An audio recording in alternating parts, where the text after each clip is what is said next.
Good morning everyone. So ఇక్కడ మన NGOs colony BR gardens వద్ద ఈ యొక్క వాల్ పెయింటింగ్ అనేది వేయడం జరిగిందండి. సో ఈ యొక్క వాల్ పెయింటింగ్స్లో మీరు చూసుకున్నట్టయితే సో చక్కమైన విధిలో ఈ యొక్క పెయింటింగ్ అనేది వేయడం జరిగింది. అలానే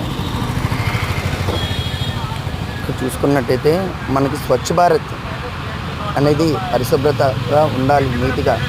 సో మన విశాఖపట్నం కూడా నంబర్ 1 స్థాయిలో చూపించడానికి ఇది గ్రేటర్ విశాఖపట్నం మున్సిపల్ కార్పొరేషన్ వాళ్ళు ఈ యొక్క ప్రతి వాల్స్కి కూడా పెయింటింగ్స్ అన్నీ వేసి నీట్గా మనం విశాఖపట్నాన్ని నంబర్ 1 స్థాయిలో ఉంచుదామని ప్రతి దగ్గర కూడా నీట్గా అద్భుతంగా ఈ యొక్క పెయింటింగ్స్ అనేది వేయడం జరుగుతుంది.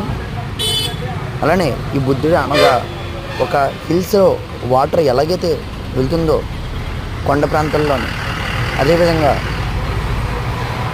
సముద్రంలో చేపలు ఎటువంటి రూపంలో వెళ్తున్నాయో అదేవిధంగా ఒక కొండ ప్రాంతాల్లో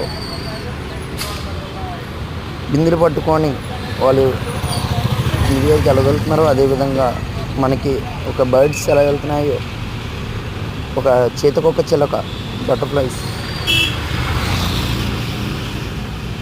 ఒక పువ్వులు ఈ వాటర్ మనం ఏ విధంగా వేస్తున్నాం అనే రీతిలో సముద్రంలో పావురాలు, అదేవిధంగా బాతులు. సో అలా చాలా ప్రతి ఒక్కటి కూడా చాలా చక్కమైన రీతిలో అదే అన్ని విధాలుగా కూడా ఒక కలువ పువ్వు ఎలాగుంటుందో ఒక పుష్పాలతో అలాగా మనకి ప్రతి ఒక్కటి కూడా ఈ ఒక వాల్లో వేయడం అనేది ఒకసారి విజిట్ చేయండి ఈ ప్లేస్కి వచ్చేసి. సో మనకి ఏంటంటే మైండ్ రిలాక్సేషన్ ఉంటుంది. అదేవిధంగా మనకి చూసి వెంటనే కూడా అంటే మనకి ఇప్పుడు బయట నుంచి వచ్చామని చాలా వాళ్ళు ఉంటారు. సో ఈ ప్లేసెస్కి వచ్చిన తర్వాత వాళ్ళకి మళ్ళీ మళ్ళీ రావాలనిపిస్తుంది అన్నమాట. సో అలా ఉన్నది మన విశాఖపట్నంలో ఈ యొక్క పెయింటింగ్స్. కళాకారులు కూడా అంత చక్కగా అద్భుతంగా అంత బాగా వేస్తున్నారు. ఒక భరతనాట్యం చేసిన అమ్మాయి ఏ విధంగా ఉంటుంది ఎలాగనేది కూడా సో యాజ్ రియాలిటీ ఎలా ఉంటుందో అలాగే వేయడం అనేది జరిగింది.